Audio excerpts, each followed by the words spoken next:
Good morning everyone, welcome to motivational studies.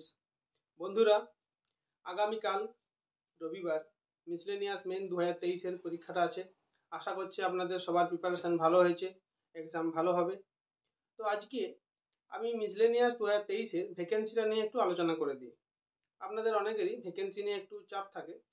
তো কি হয়েছে না, ভ্যাকেন্সি পিএসসি অফিসিয়ালি এখনও পাবলিশ করেনি। ডেপুটেশনের দিন চেয়ারম্যান স্যার বলেছেন যে মেন এক্সামের পরে এবং ইন্টারভিউয়ের আগে ওই যে সময়টা থাকছে, মানে মেন এক্সাম হওয়ার পরে এবং ইন্টারভিউয়ের আগে কোনো একটা সময়ে উনি নোটিশ দিয়ে জানিয়ে দেবেন ভ্যাকেন্সি কত আছে।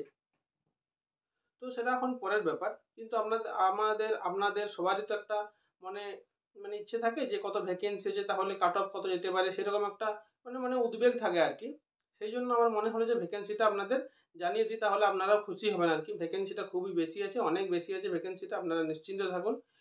নীলাদ্রি স্যার তার চ্যানেলে প্রথমে জানিয়েছিলেন যে 650+ ভ্যাকেন্সি আছে, কিন্তু প্রিলিমিনারি রেজাল্ট যখন আউট হয় 10,000+ স্টুডেন্টকে বা ক্যান্ডিডেটকে যখন পাস করানো হয়, তখন আরও একজন ক্যান্ডিডেট ওনাকে জিজ্ঞেস করেছিলেন শ্রদ্ধেয় স্যারকে যে স্যার 10,000 বেশি তো ক্যান্ডিডেট পাস করানো হয়েছে, তাহলে 650 ভ্যাকেন্সি 650টা ভ্যাকেন্সি কী করে থাকে? তখন উনি বলেছিলেন উনি খবর নিয়ে দেখেছেন কম বেশি 900-র মতো ভ্যাকেন্সি আছে। অর্থাৎ আপনারা 900 নিশ্চিত থাকতে পারেন যে 900 ভ্যাকেন্সি আছে। তো 900 ভ্যাকেন্সিটাও কিন্তু কম ভ্যাকেন্সি নয়, অনেক ভ্যাকেন্সি।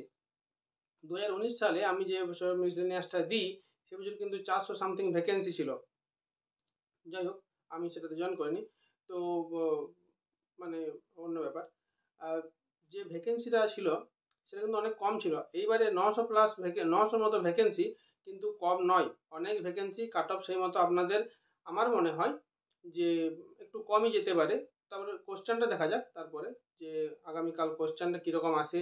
যদি কোশ্চেন একটু সহজ আসে বা কোশ্চেন যদি সহজ আসে তাহলে তো একটু কাট অফ হালকা কম বেশি যেতেই পারে।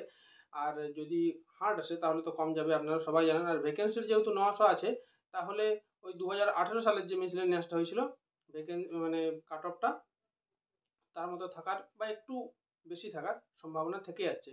আর মিসলেনিয়াসে কোশ্চেন হার্ড আসুক ইজি আসুক, মেনের কাট অফ কিন্তু ওই মোটামুটি প্রায় সেম থাকে। ওই 10-20 নাম্বারের হয়তো ফারাক হয়, খুব জোর 10-15 নাম্বারের ফারাক হতে পারে। আর যেহেতু ভ্যাকেন্সিটা বেশি আছে, অসুবিধা হবে না আশা করছি। আর ক্লার্কশিপের ভ্যাকেন্সি যদি আপনারা বলেন, তো ওটা তো নীলাদ্রি স্যার জানিয়ে দিয়েছেন যে 8,000+ আছে, একটা হিউজ ভ্যাকেন্সি।